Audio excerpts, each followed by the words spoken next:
And welcome everybody to currently a very nice Tuesday down here in the metro area.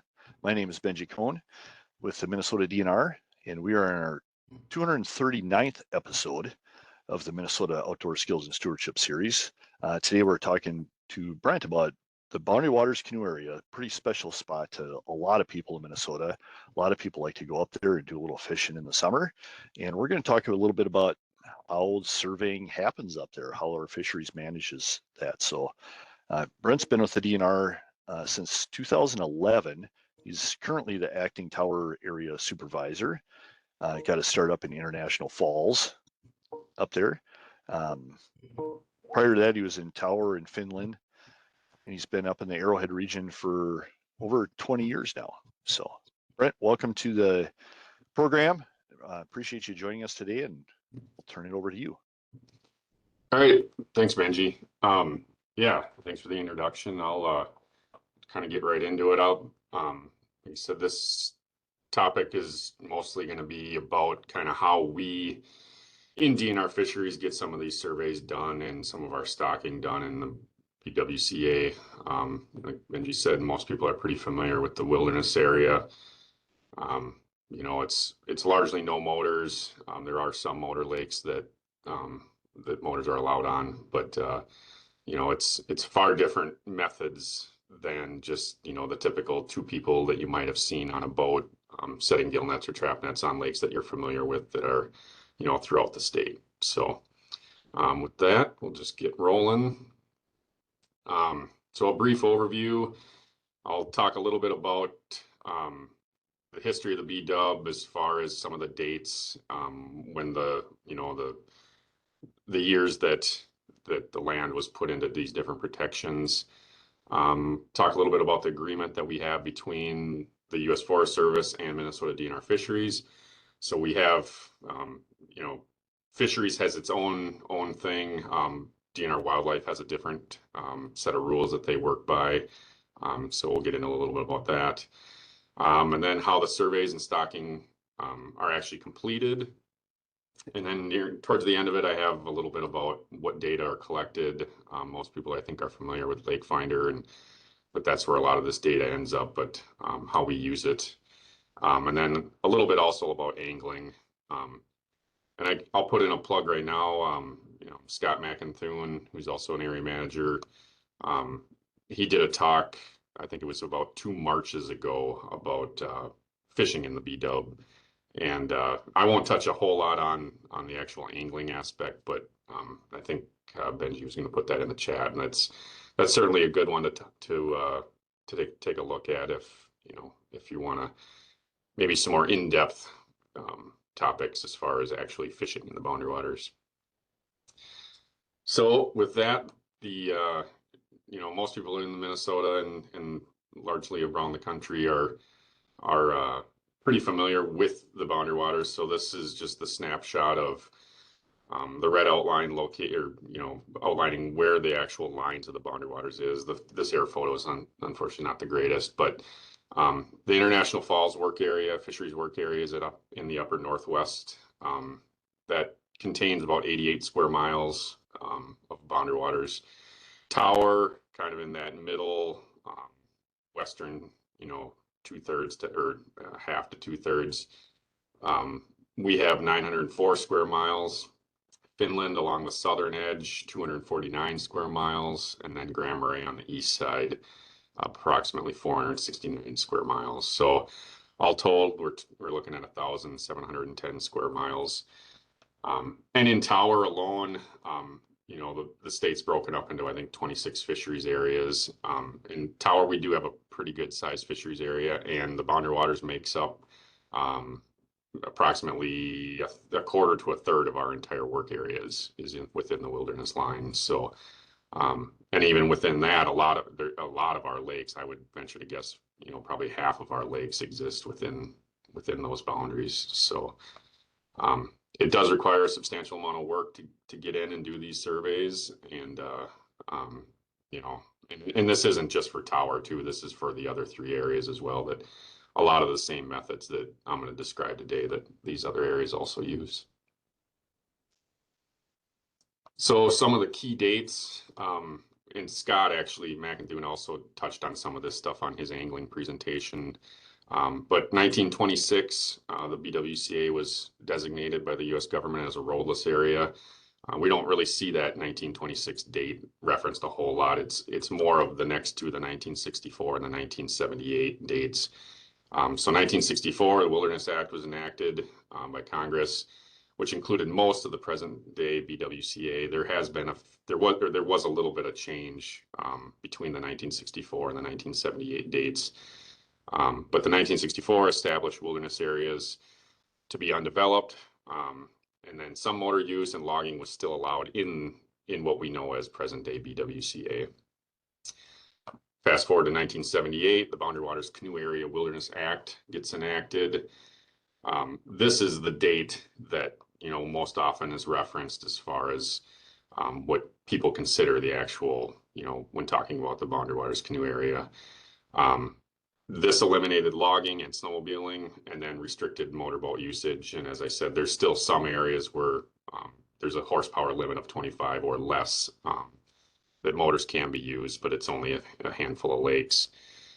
So the rest of it, hence being called the Boundary Waters Canoe Area, is non-motorized canoe access only.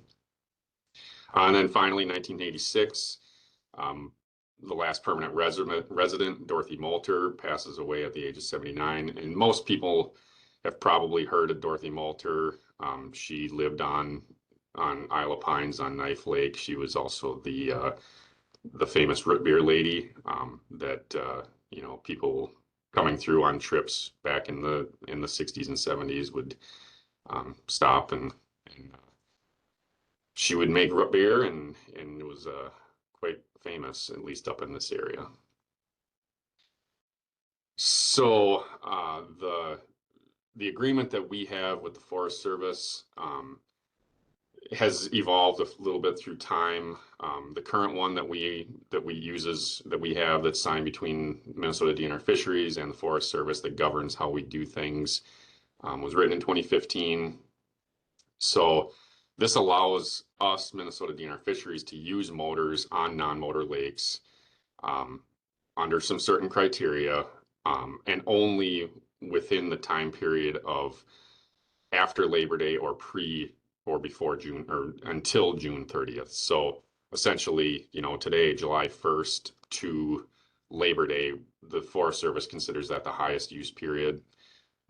So we don't do any of our surveys as far as using motors on non-motor lakes at that period during these 2 months. That being said, we can still use motors on, say, Trout Lake or Basswood, the lakes that actually do allow public motor usage. We can still do those right now. But you're talking, I'm talking more of the more interior lakes that are canoe only. We don't do those other than outside these 2 months. So the process, I think it's late winter, early spring, we will submit DNR Fisheries between the 4 offices that cover the BWCA. We will submit a work plan. Lakes over 450 acres, generally speaking, motors are allowed on. And by motors, I mean us using a motor like on a square stern. Lakes that are less than 450 acres, it's canoe only. So we might be able to still fly in to access those, but that 450 acre is our cutoff as far as what we can operate when it comes to actually doing the surveys. And there's a lot more nuance to a lot of this stuff, so I'm kind of giving the really high level overview. The next bullet there, if access requires 5 total portages or 1 mile of portaging, that's what allows us to fly into the Boundary Waters. So there's a little bit of, like I say, a little bit of nuance there, but generally that's the criteria that allows us the aerial access. And then kind of what I said just a bit ago, otherwise access by motor use is the same as for the public. So the lakes like Basswood, like Trout Lake, like Clearwater, northeast of Grand Marais, where I think is a 9.9 restriction there. So we can still use those motors basically whenever we want, and just as the public can. It's no issue there. And then additionally, this MOU also governs our aerial stocking. And there's a few lakes that we actually carry into stock. So I'll touch a little bit more on that as I'm talking about the stocking part. So how do we get there? Well, as you can see, here's a couple pictures of us flying in the U.S. Forest Service Beaver. The state, the Minnesota DNR enforcement does have some Cessnas. We have used those in the past, but by and large, the boats that we're looking to take in, either being like an 18.5-foot canoe or a 19-foot square stern canoe with the aluminum 19-foot square stern, where we'll use a motor on that. The U.S. Forest Service Beaver is got way more payload capacity as far as strapping these boats on the outside of the struts and then just loading it full of gear, because we're taking in a lot of stuff. Not just our camping gear, but also all the netting and all the fish survey gear. In addition to the surveys, we also use these airplanes for trout stocking, and I do have a couple slides on that as far as how that works. It's actually a pretty slick deal to get fish, into these lakes relatively quickly, safely, as opposed to, if we were trying to carry them in, it would just take far too long. So what watercraft do I use? As I kind of just mentioned, a 15 to a 19-foot square stern with a small outboard. That's kind of our go-to. If we're flying into a lake that is less than 450 acres and we're bringing a canoe, that's what we'll strap on the struts of the plane and bring that in. Bigger boats if accessible, so something like Lac LaCroix. That lake if you're familiar with it, is a really large lake right on the Canadian border. And there's a way that part of that lake is actually motorized with no horsepower restriction. But once you get past a certain point, it becomes non-motorized, at least on the US side. But it also has access via some rail portages. So with doing the survey like that, we'll bring in like an 18-foot boat with a 60 horse motor and use that. And kind of that last point I have there, safety is paramount when it comes to doing the netting. So by and large, we'll try to bring as big or as the safest craft that we can bring, just because, we're dealing with all kinds of weather conditions. When we do these surveys, we're pretty much in there for the week.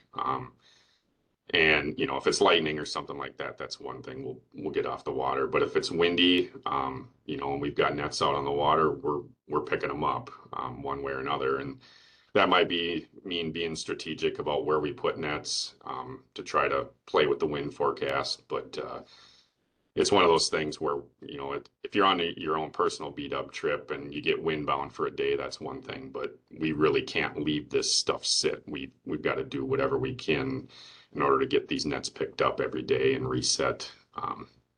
So hence needing to have that extra gear and those bigger boats to have that capability of working in some adverse conditions. So what do we do if we don't fly? That picture in the upper left there is actually of either the Loon Portage or the BD Portage going into Lac LaCroix. So it's a rail portage. They'll pull your boat right over. That's a pretty unique sort of situation, but either way, there's always access by water. There's access by regular portaging or using portage wheels, and then the rail portage. So that's where if we're getting into a lake and we have less than a mile or less than 5 overall portages, the agreement that we have set up with the Forest Service is that basically we'll get in there on our own, just the same way that the public does. And oftentimes with those lakes, they're not nearly as far interior, so we're not probably camping either. We can just do day trips where we're, bringing in a couple of packs with gill nets and then our other workup gear. And a lot of times then we'll just leave the stuff kind of at the end of the portage or wherever it's easy to get to. But not having to camp then does reduce the amount of overall gear we're bringing in and making day trips possible. So, Moving off of the surveying and then more into the stocking side of things. The pictures I have here are really just about how we do our trout stocking. Um, so the tank, you can, in kind of that upper left one, is the actual tank that holds fish inside the, inside the plane. A lot of people think that are familiar with these planes that the Forest Service has. They think the red tank under the plane that you can sort of see in that lower right picture is what we would drop fish out of.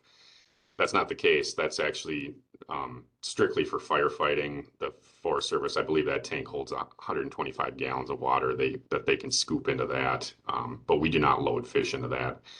So the fish that we bring in are inside this internal tank that's in the plane.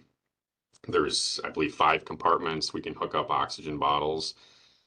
So we can load up, a certain poundage of fish, and we might be able to hit a couple of lakes at one time where we can fly over, drop the fish, and then fly to the next lake and also drop them. And I just put the list of lakes as far as the tower work area. Grand Marais stocks a ton of stream trout lakes as well. But in tower, it's Lewis, Ulris, Found, Negligee, and Trigg. And then Skull Lake, um, we do stock with brook trout as well. I should have said these are all brook trout lakes. Skull Lake is stocked in the spring, and we actually carry in garbage cans of fish off of Newfound Lake to get to there. But those other 5, those are at this point every fall. Those lakes get a certain load of brook trout flown in and airdropped. We do get the question oftentimes, like how many fish survive that airdrop. As long as the fish are of the right size, which is, generally on the small end of things, the plane flies about as slow as it can possibly be, and it's between 100 and 150 feet, I think, above the water when they let them fly. And as long as the fish are of the right size, they'll basically orient themselves head first into the water and ideally hit the water when they're not really moving with forward velocity anymore. So, we know that they survive fairly well just based on angler catches and also setting gill nets and seeing what we've got later on down the line as these fish have, time to grow, and some of them obviously get caught, which is the whole point of the point of us stocking. But lastly, about walleye fry, we don't use the Forest Service beaver to do fry stocking. We'll generally use enforcement Cessnas to do that. And it's a little different situation there because walleye fry are really tiny, about the size of a mosquito. So we can put 100,000 fry into a QB. Basically, it's a 5-gallon jug we fill with water and oxygen.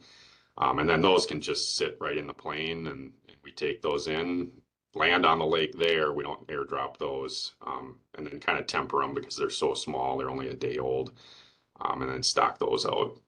And that's GB Onequit, Stewart, and Clear in the tower work area. So moving back towards surveys, what gear do we bring? I've given a presentation similar to this to American Fisheries Society and internal DNR academies. So most of us, here are pretty familiar with how we set gill nets and trap nets. So I'll kind of try to explain some of this stuff out. So when we're working in the B-dub, oftentimes we're only really bringing gill nets in. Trap nets are really big and heavy. They have a metal frame, so that they're just really not conducive to flying, obviously. So we kind of stick to gill nets. Then we're bringing ropes, floats, and anchor bags. So if, in any other lake, in Minnesota if you're familiar with the gill netting, it's a 6-foot tall net that's 250 feet long, sits on the bottom of the lake. On each end of it, it's going to have an anchor and probably a bridle, which is basically a long dowel that kind of spreads the net out on those ends. Just because we're trying to cut weight, we don't bring any of that extra heavy gear, no anchors by any means that we're flying. The B-dub's full of rocks, so we just bring bags, and we can usually find plenty of rocks to use for anchors to put on the end of those nets. And then we end up using a lot more rope per se than a lot of other surveys, just because a lot of these lakes are really deep as well. So, we might be bringing, probably 800 feet of rope with us, depending on what the survey calls for. A tally box with fish workup tools, and then electronics, a depth finder, GPS, maps, stuff like that. Again, all the same sort of stuff that any crew doing any survey on any other regular lake would be bringing. We're just either flying it in or carrying it in. So we try to be strategic on size of the stuff and then what we're bringing. And that's just the fish survey workup stuff. So then, when you talk about if we're going to be camping in here for a handful of nights, then we're bringing tents, sleeping bags, rain gear, boots, basically everything that you could think of that you're bringing to a regular camping trip, food, cookware, all that type of stuff. So the one nice thing, well, there's multiple nice things about flying in, but we do generally bring a cooler with. We can then have ice because a lot of times we're also bringing out samples of fish because we do test for mercury and PCBs on some of these lakes. So we don't usually need to bring a big chunk of fish, but at any rate, we don't want that sitting in 60 to 80 degree weather for possibly 3 or 4 days. So we'll bring a cooler with some ice. A lot of times we'll bring in some decent food with us when we're doing that as well. Of course, PFDs, just, again, everything that you can think of on your normal camping trip, we pretty much have, plus fish survey gear. And then, back to the boat motor, gas paddles, again, all that stuff goes in the plane. It ends up being a lot, and that's where there kind of sometimes can be this misconception of like, do we really need to have all this, the motor access or the plane access when we're getting into a wilderness area? I mean, to do these surveys, yeah, we need help to get in there because you're not, if you're going to be doing your regular canoe trip and it takes you a day or 2 days just to get somewhere, and then essentially triple the amount of gear that you're bringing, that's what we're talking about. In addition, with motors and gas and stuff, we're not going to be portaging that as that's something where the plane is real helpful.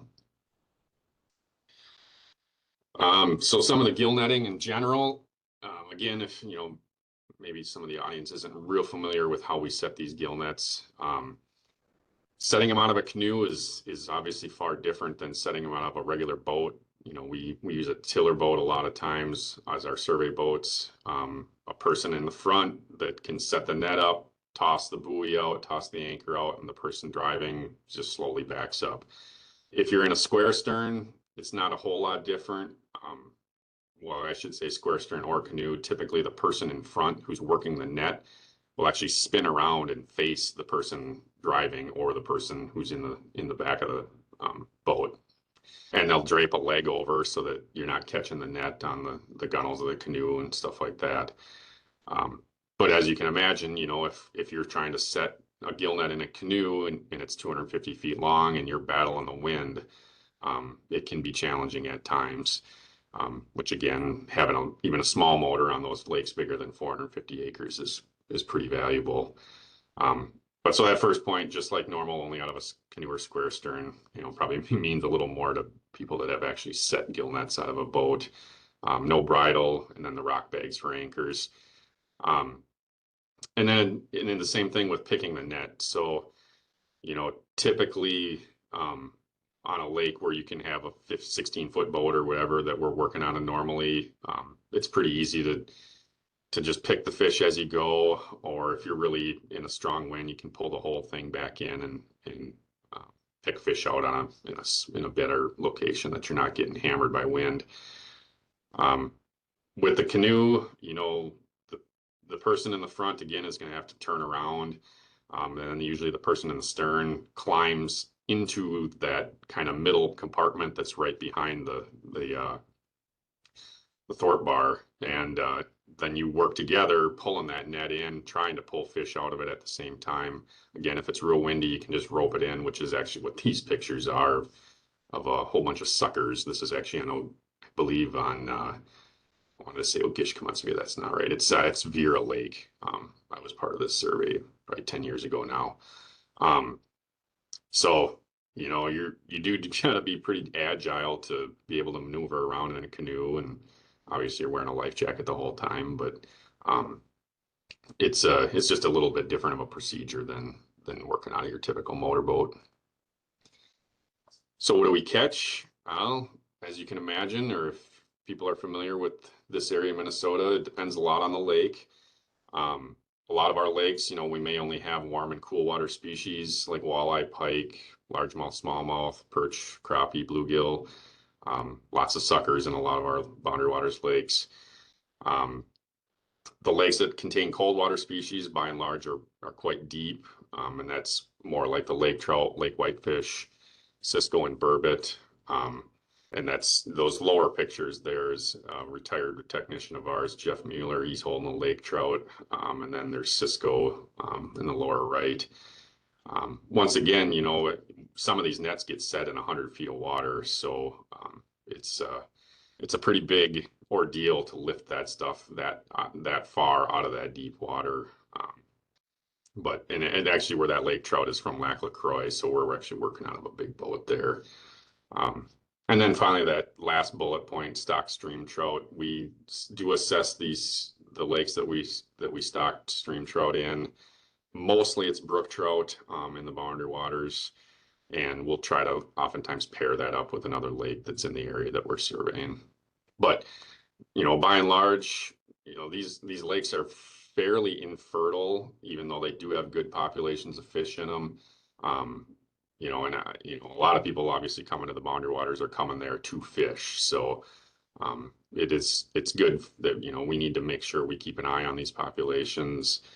We don't have a lot of active management, but we also look at the BW as kind of the baseline, so that if we're seeing other population level changes on lakes that we know get angled really heavily, or they're having habitat loss, any number of factors that can negatively impact fish populations. When we look at the Boundary Waters lakes, if we see significant changes in populations, it's generally not because of angling. It's going to be something else, environmental, whether that's warming waters,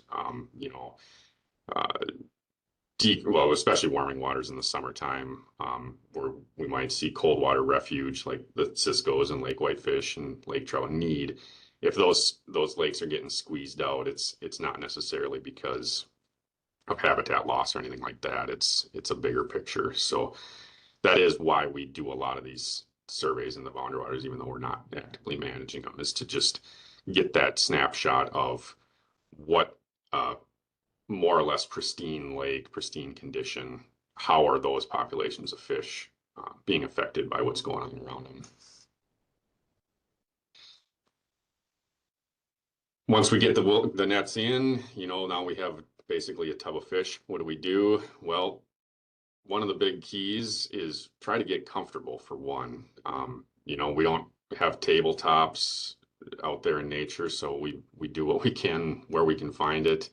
A lot of the surveys that we do on lakes outside the BW, where you're going home every night, we'll do surveys and we'll collect data and put it right onto computer systems that we can just upload as soon as we get back to the office.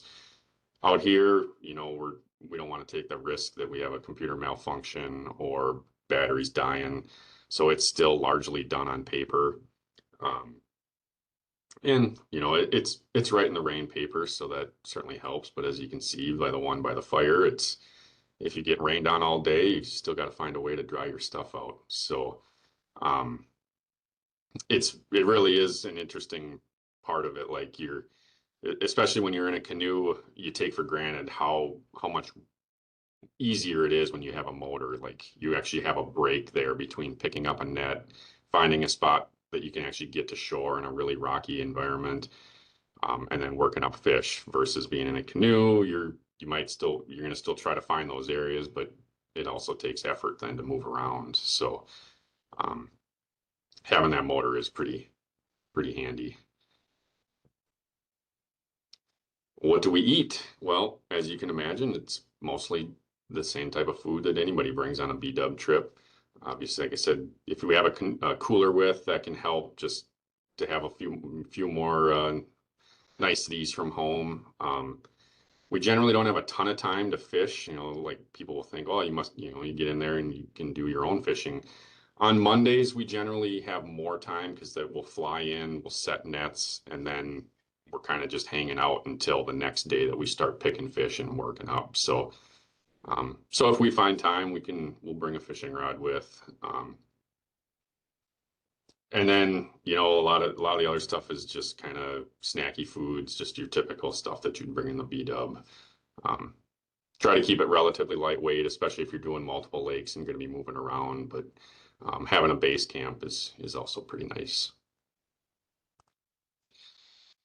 The overnights, as expect, if we're camping in there, this is what we're going to be doing.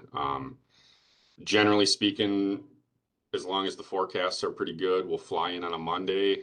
We'll set nets that same day, and then we might be done.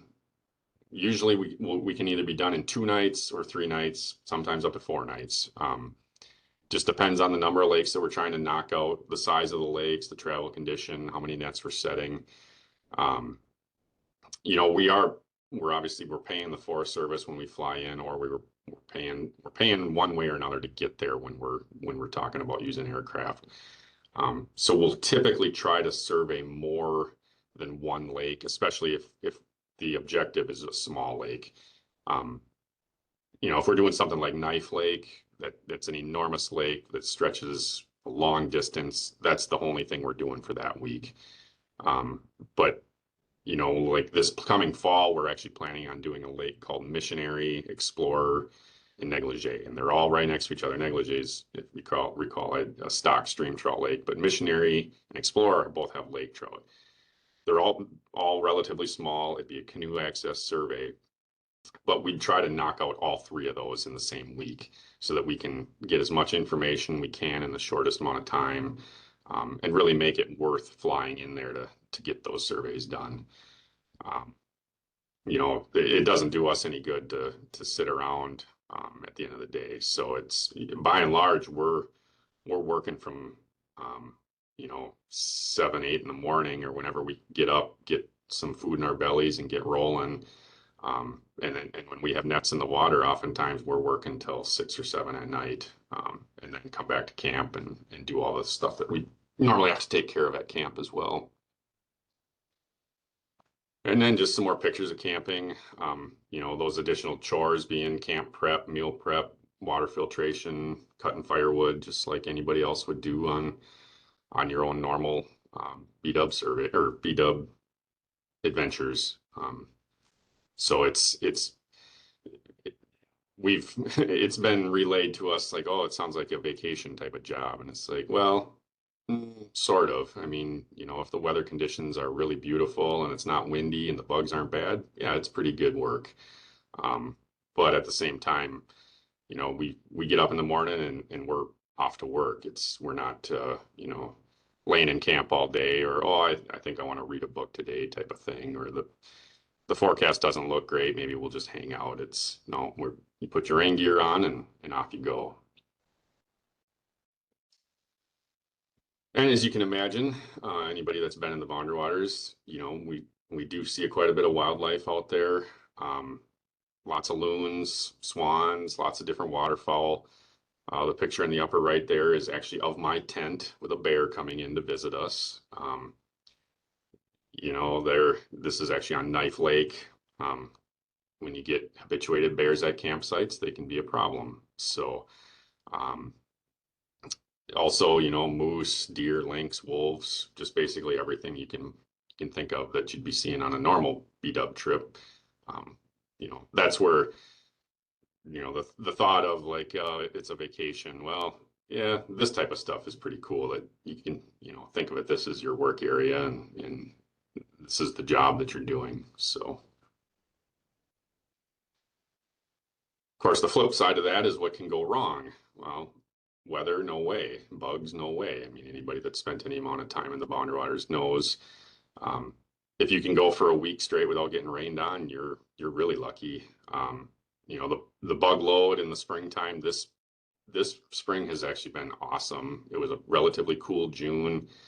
The black flies were out a little bit, but the mosquitoes and the deer flies weren't horrible. but the other things that can go wrong with the wildlife. So actually that bear that I had the picture of is the one that tore this pack apart.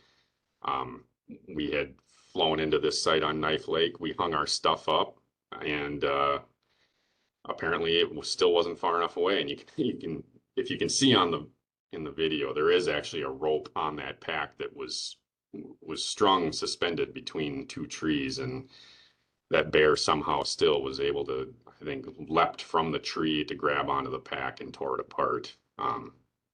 So that was actually my partner that I was with, and so all his food was gone, just like that. So luckily, we still had enough that kept us through the week.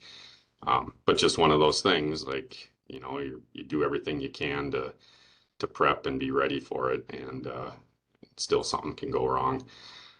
That being said, we do carry a communication device, a DeLorme inReach that we can text out to back to people at the office so they get it in an email. Just more often than not, it's making sure that everything's okay, or if there's some other forecast has changed, or if something's changed with the pilots, maybe they're not available, or we need to shift time frames, that it makes it real convenient to be able to stay in contact with the outside world. I put public on here. I've had a few encounters with public that were more than inquisitive as to why there's a plane landing or why we're using a motor. By and large, I mean, I'm talking 99% of the public, they either don't know that you can't have a motor in the Boundary Waters, like it's not even something they think about, or they think we're in enforcement, or they realize what we're doing and it's really no problem. But we also, all our boats are marked with DNR stickers. We're always wearing uniforms, so we're generally pretty recognizable.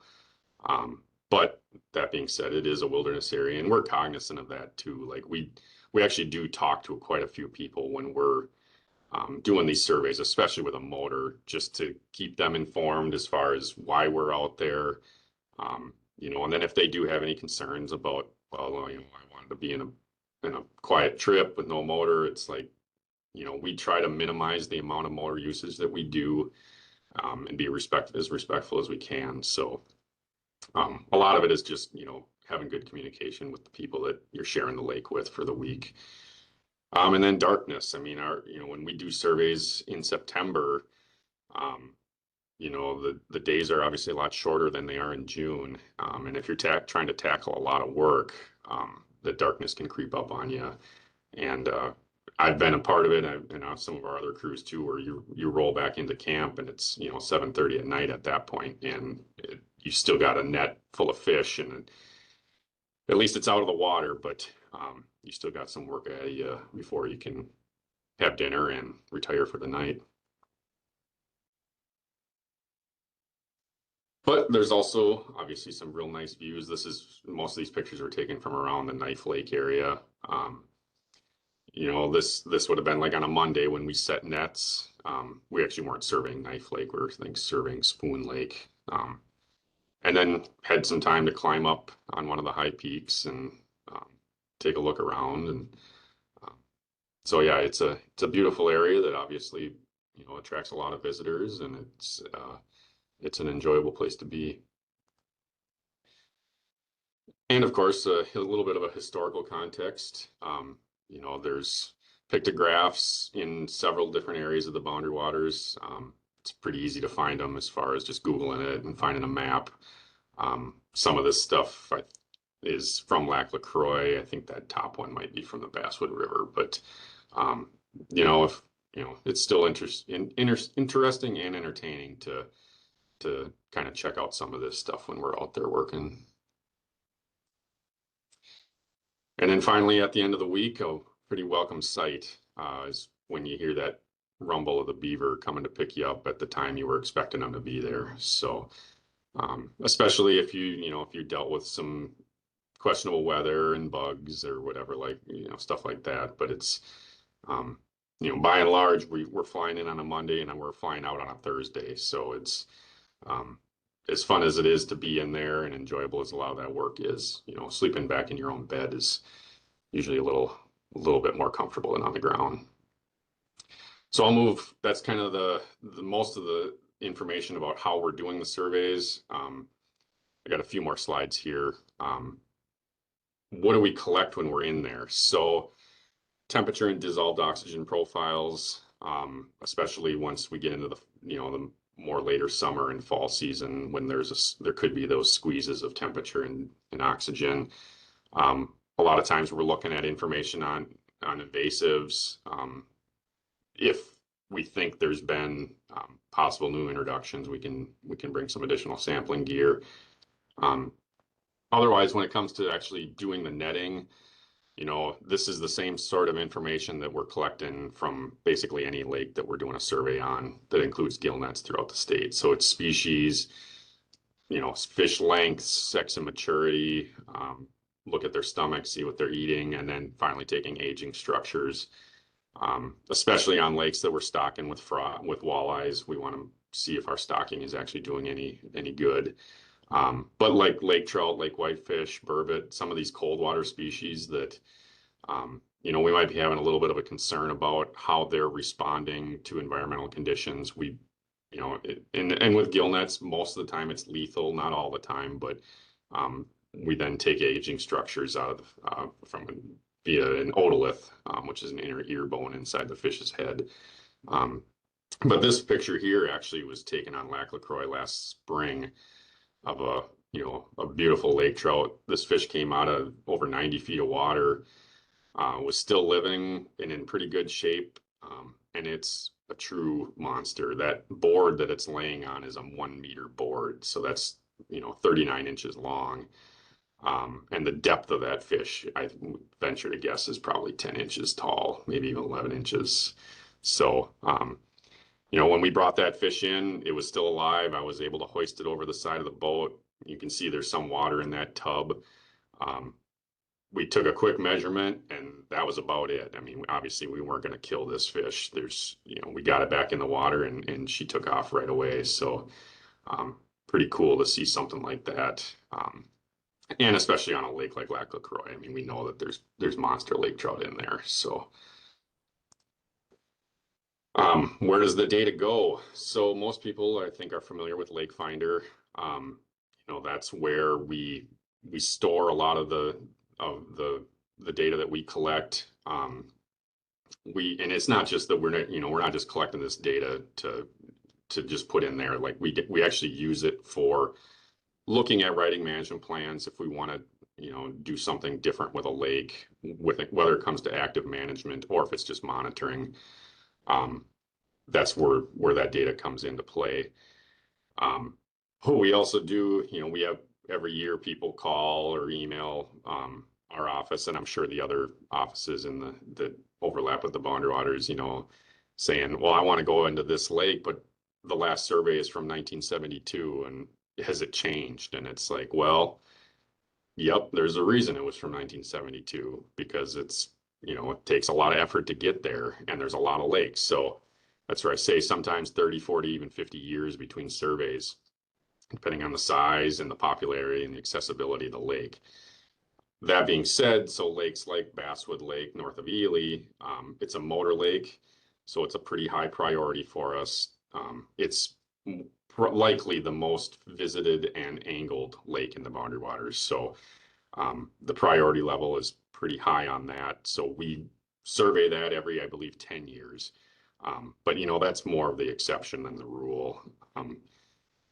Like that 30 to 40 to 50 years, like that's pretty realistic for a lot of these lakes that are deep in the BW. Some of them maybe 15 or 20 years, but still it's far different than the 3 to 5 to 7 year rotations that, of lakes that most people are familiar with. And then lastly, the lakes with cold water fish, generally our next highest priority that we're trying to knock off. And some of these surveys that, they've been delayed due to staffing shortages or budgets or whatever over the years. So we do have a fairly large backlog of lakes that we need to get to. And I think I only have 2 more slides. So like I mentioned with Scott's presentation, his is really a good one if you want to hone in on more of the angling side of things. I threw this in here. These are pretty high level kind of ideas that most people already understand as far as fishing. But when it comes to doing a BW trip, to me, half the fun is just planning the trip, right? Like doing the research on where you're going, what campsites are like, what species are in those lakes. So use Search Lake Finder, and I know Scott had referenced to like search the web about BW lakes. I mean, there's so many pictures and stuff out there now. Like you can almost have an idea of what everything looks like where you're going. If you use like BWCA.com and some of those other online resources. But as far as fishing, one of the things have said to people, you know, if fishing's not great, well, when in doubt, go in farther. The harder it is to get there, by and large, the fishing is probably going to be better. But also use your electronics, use your GPS. A lot of the lakes don't have maps, but if you're bringing in electronics that can do mapping, that will really help you out.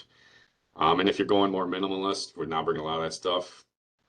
When in doubt, fish in the wind and maintain boat control, which is not easy to do, especially out of a canoe. But the fish that are going to be most active generally are going to be on the windy side of the lake. Also, keep bottom contact. You know, it's easy if you're jigging and you're getting blown around that your jig isn't quite getting down to that bottom, or if you're jigging for lake trout, you know, make sure you're fishing in those types of areas that the fish are going to be located. You know, again, don't be afraid to troll. I've caught a lot of fish trolling, and it's a good way to cover water. You might even be just straight up traveling, and finding active fish. You know, you can usually hold the fishing rod kind of between your legs as you're paddling, so you still have both hands available to paddle. And just, you know, whether it's a shad wrap or tail dancer, something like that, something that'll dive down 10, 15, 20 feet are pretty good baits. And then lastly, be prepared to handle big toothy fish with spines. You know, a lot of people don't bring a net. It's something else to carry. It sure is handy if you hook up on a big fish. And then, you know, be prepared that, you know, if you hook a 20-pound northern, that's a pretty substantial fish to lift over the side of your canoe. You might need to, you know, try to move yourself towards shore, even hop out of the boat to handle something like that. And you certainly don't want to get bit or cut on the gill rakers. So, you know, having gloves or the proper tools, just by and large, to handle those fish is really helpful. And then also be prepared. And this isn't just for us. It's, you know, it's something that the Forest Service tells people as well, but you know, just good things to live by if you're doing a BW trip. Depending on where you're going, you know, you always need to be self-reliant, but you might be the only one on the lake. So if something goes wrong, you know, there might not be someone right there to help. Early and late in the year, the water's going to be cold, so be prepared for that. If you do dump a canoe, you know, you need to, you don't want, for sure, you need to be wearing your life jacket, but you don't want to be in a hypothermic situation. That third bullet of watch and listen to the wind forecast. We do this with work stuff all the time. We'll actually be really strategic if we know if the wind is going to be shifting throughout the week of the survey, that we can position nets so that we're not putting ourselves in a compromised situation. And then, you know, a first aid kit for burns, hatchet injuries, fish hooks, stings, stuff like that. And dehydration is always something, even though you're surrounded by water, you want to make sure you're staying hydrated, especially in the summer. And I believe that's all I have. Brent, thanks so much. It was super interesting. As a person that's been up to the Boundary Waters, I actually just took my map out, sitting right here, planning a trip for later this fall. I got a friend surprisingly coming into town, so looking for permits at the last minute. There you go. But that's what we do, right? It's a chance to get up there and check out some pretty spectacular parts of Minnesota for sure. So